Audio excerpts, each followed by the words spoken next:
Chances are, since you clicked on this episode, you are wanting a life that feels more like summer. No matter what season you are in right now, as you are watching this, I am posting this at the height of summer. It is July and things are sunny and warm.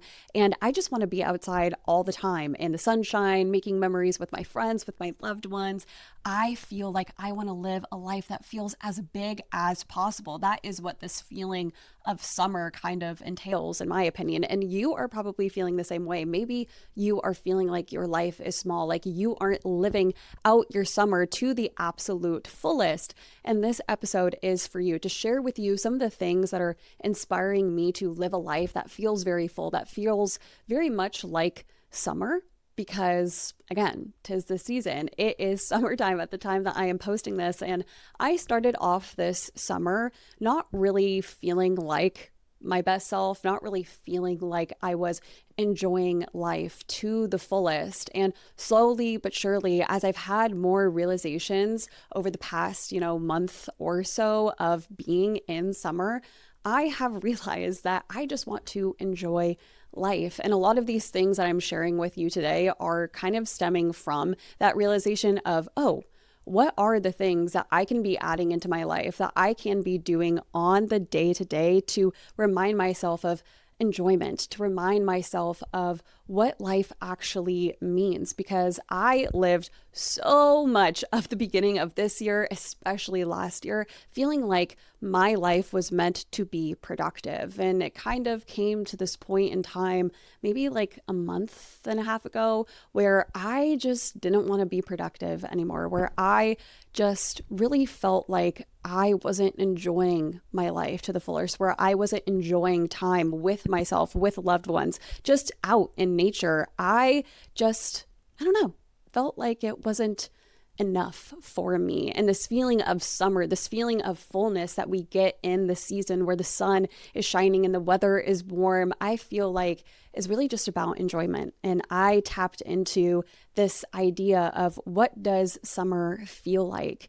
And I tried to find things that made me feel like I was living a life that was full of creating memories and just full of intention with myself. Because when I think about all of the times in my life where I had the most memories, where I had the most fun, it is always in summer. And I wanted a summer that felt like 2016, because as they say online, 2026 is the new 2016. And a lot of the things that I have sort of pulled myself to are about having that feeling of feeling young, of feeling like there's so much in the world, so much of life ahead of me. And these things that I'm going to be sharing with you today are what I've gathered over the past month and a half after I had that realization of, oh God, I really have to figure out how to enjoy my life again. These are things that have helped me, and hopefully they will help you live a life that feels like summer every day, no matter what season you are in.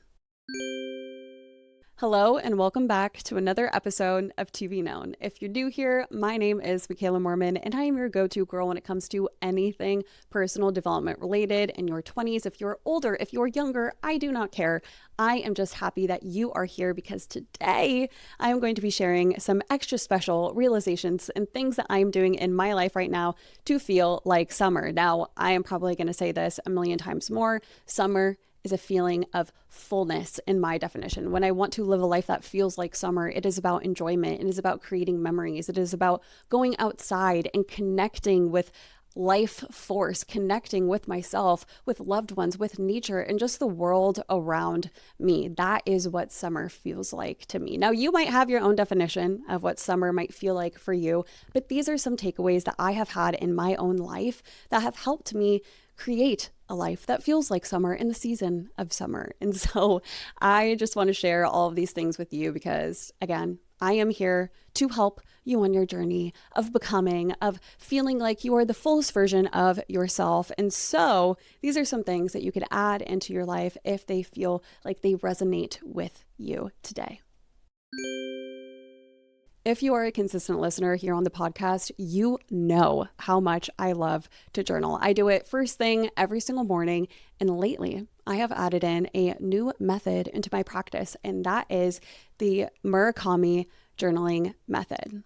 I recently just discovered Haruki Murakami's work, where he is an author that keeps meticulous records of the ordinary, but the way that he describes light coming in through a window is so simple, so pure, yet so inspiring. He just has magic in the way that he describes things. And so this journaling method that I have also come across from his work is based on that. It is about writing down what you notice in your surroundings using your senses in a very simple, non-judgmental, non-biased way. You are not trying to use any metaphors, trying to make your language any more beautiful than just simply stating what you see, what you smell, what you taste, what you feel without judgment or interpretation. It's just writing down about your experience, noticing the little things in the space around you. And so I've been starting out my journaling practice, writing down 5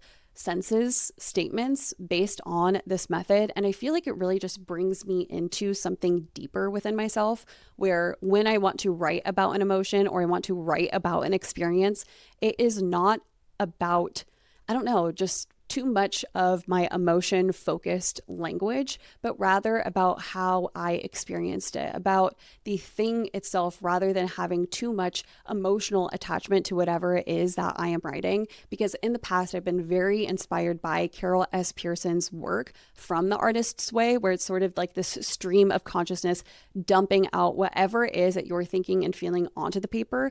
And that has been a very great journaling practice for me.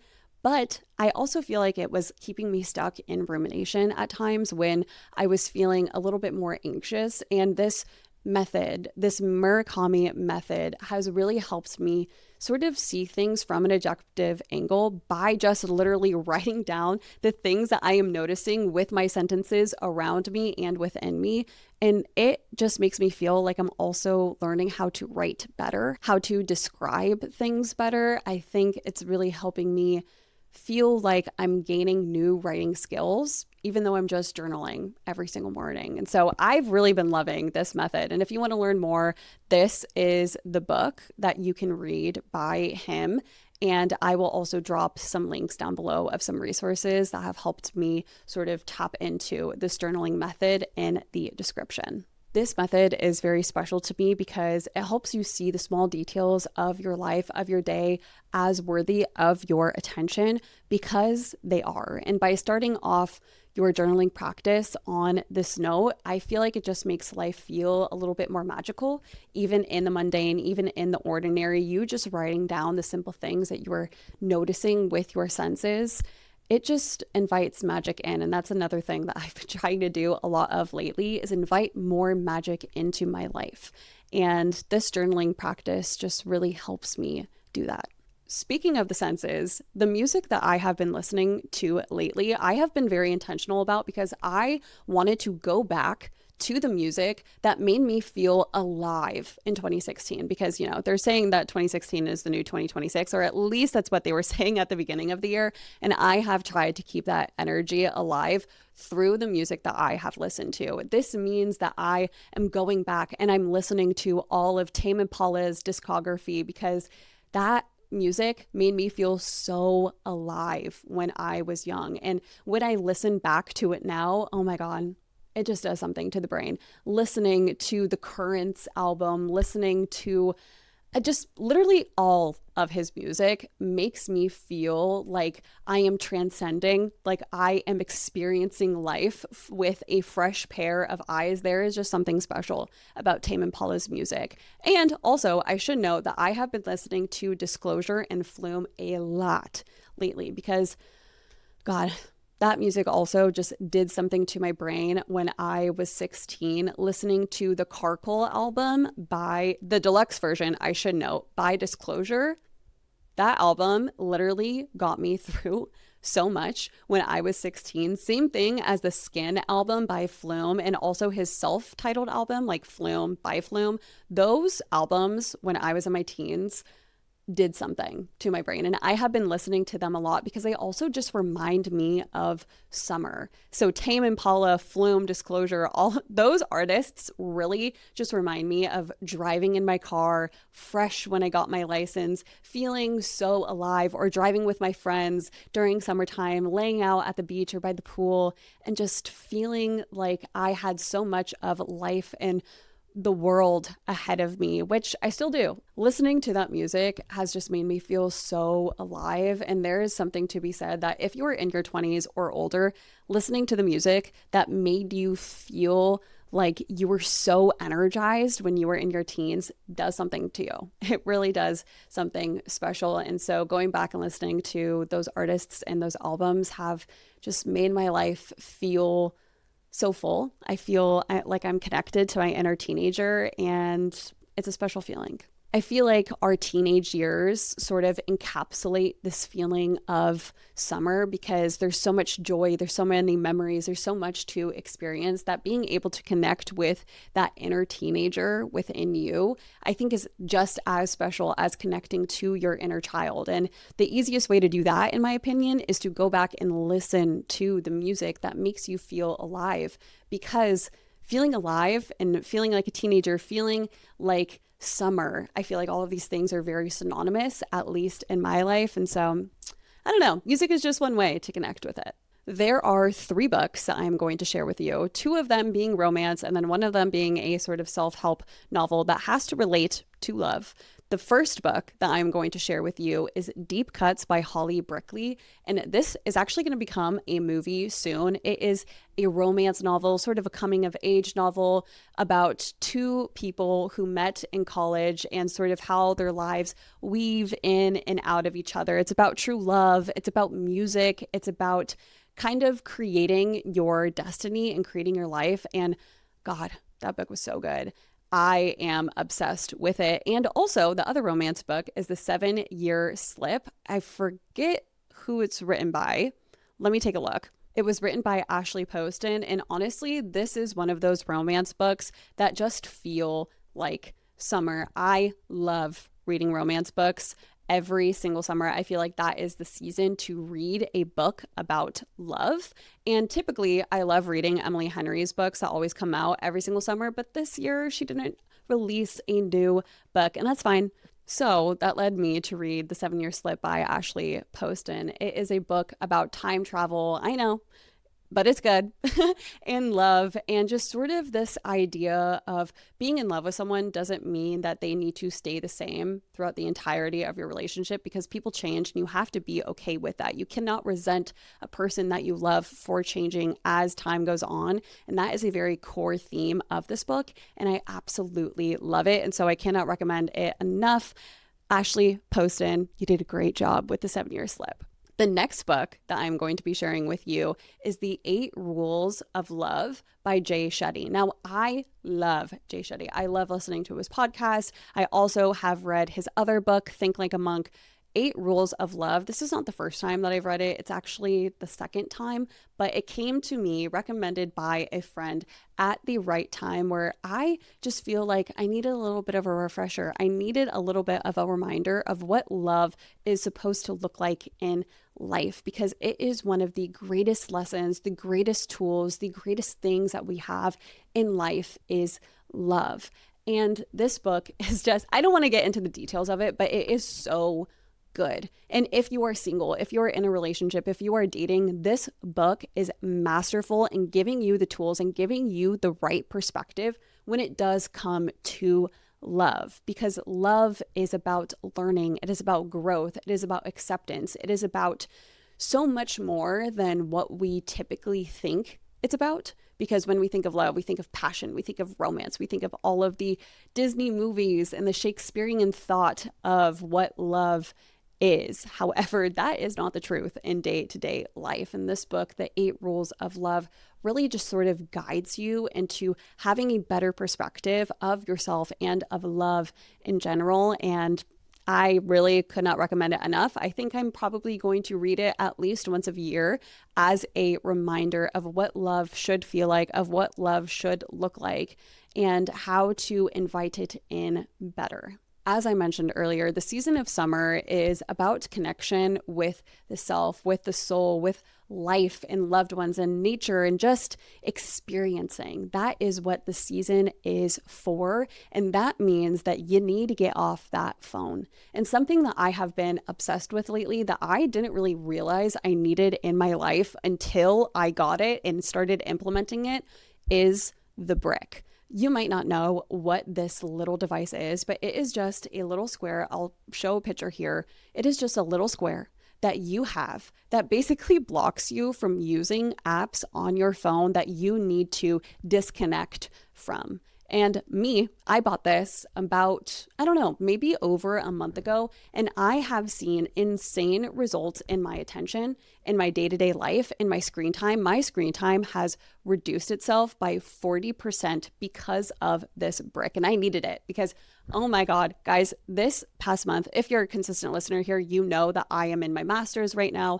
I also work full-time. I have this podcast. I've taken a break from this podcast because I needed to focus on my master's so bad this past month, and I needed to get off my phone. I needed to stop scrolling because I had so much work to do with my master's that I needed to crack down. And getting this brick, I got it at the right time because it has helped me realize that I would go and scroll through TikTok, through Instagram way too much. It was such a bad habit that I had, or when I felt like I needed to buy a new product, going on Amazon, going on Etsy, spending my money without even really thinking of it because I wanted a cheap dopamine hit.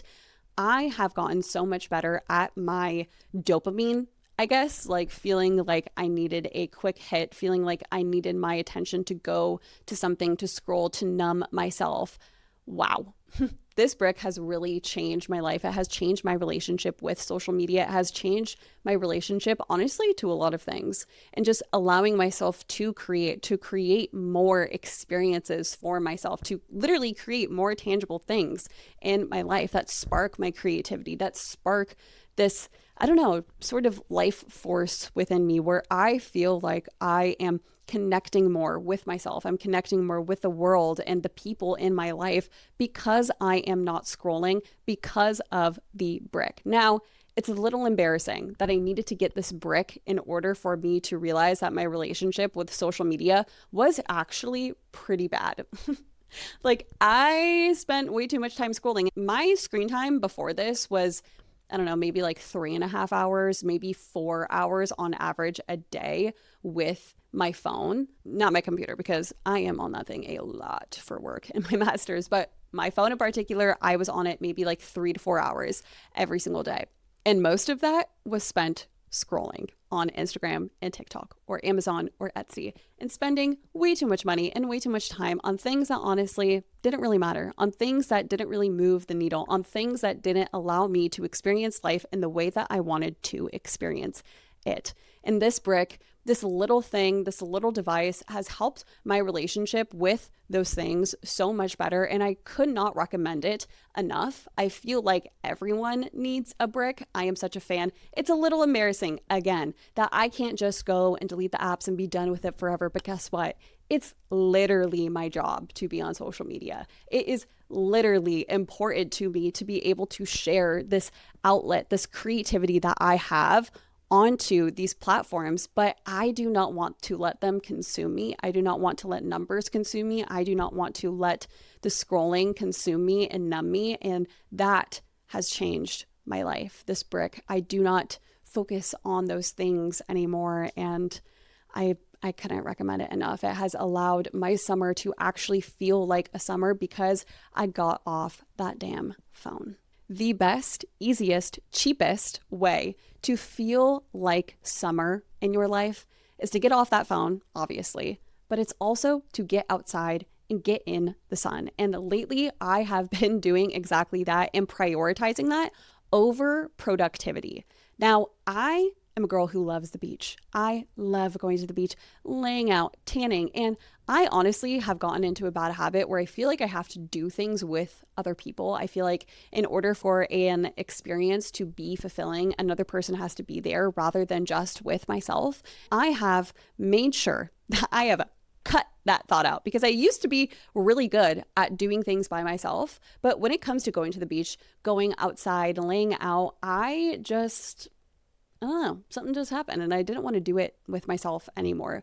But lately, I've gotten over that. And I go and I lay out in the sun, just experiencing the sun on my skin. Whether it is by the pool or by the beach, all you need is a couple of hours once a week to just connect and lay out like a lizard and remind yourself that you are alive and that you are allowed to just be lazy out in the sun and lounge, whether it is by yourself or with other people. It doesn't matter. And that has made me feel so alive. It has made me feel like I have so much more power over my life. And that's something that I used to love when I was a teenager. In summer, I loved going to the beach by myself, bringing a book, bringing a speaker, packing some fruit, letting it get warm in the sun and eating it by myself, going out and swimming. I lived for that. And I've reconnected with that part of myself again. I feel like every single summer is a reminder of how much I love that. But this summer in particular, I have really, really, really been enjoying it than summers in the past. The next two things that I'm going to share with you before I close this episode are very much based on a realization that I have touched on a couple of times throughout the episode, but I realized how little I was enjoying my life, how focused I was on productivity, how focused I was on sort of these negative thoughts and this rumination pattern that I was having with myself. I really let go of good things in my life and looking for the good in my life and grabbing onto control. Now, control is a consistent theme in my life. I have control issues. I'm gonna be real. When I realized that I was going down this slippery slope of just not quite feeling right, of feeling sad, of feeling disconnected, of feeling like I just wasn't doing things right. Like I just wasn't living my best life, but I couldn't put a finger on it. And so I was pointing to all of these things externally rather than internally and looking at myself. I had a realization that I needed to change my perspective, that I needed to let go of my grip on control over my life, over people, over situations, over a lot of things, over numbers especially, or just feeling like I needed to be productive in order for my life to be worth something because that wasn't making me feel fulfilled. That is a consistent theme that I kind of weave in and out of letting my life be for enjoyment and the experience of it all, and then going to this place of insecurity and feeling like I have to control everything, feeling like my worth is attached to productivity. I was on this part of my life a couple of months ago. I definitely weave it in and out of those things. And a couple of months ago, I had this realization like, hey, you need to enjoy life again. You need to look at your life and you need to get some clarity and you need to enjoy it again. So something that has made me feel like summer, something that has made me feel like I am fully experiencing life is the art of letting things be. Now, I'm going to tie this to philosophy, to two thoughts of philosophy. This looks like Wu Wei and Taoism. This looks like detachment and Stoicism. This idea of letting things be is simply that. It's letting yourself exist. It's letting life exist. It's letting other people and other things exist without feeling the urge to do something about it. When we allow life to unfold organically, something happens deep within us where we invite magic in. I truly feel like when you allow life and people and things to just be as they are, you are able to have so much more gratitude for it. You are able to have such a more positive reflection on your life, for the present moment, for the past, for the future. You are able to just be in a state of more positivity, of more magneticism to the good when you just let things be. Another philosopher that I love is Alan Watts, and he shares about how true freedom comes from surrendering the illusion of control. What summer feels like the most to me is freedom. it is experience. It is this idea of just letting things be and trying to absorb as much of life as you can. That's what I feel like happens when you just let things be, when you learn to just live life and stop trying to control it. Yes, be a productive person. Yes, do things that make you happy, but don't feel so much of an attachment to it. Let things be as they are and be receptive to it. That is just such a mindset shift that I feel like I go in and out of. And right now I'm in one of those phases where I'm really attached to this idea of detachment, to this idea of just letting things and situations and people and ideas and just things be. I'm just letting it be. I focus on me and how I show up and how I respond to situations, how I react to things, how I want to feel. That is all I can control.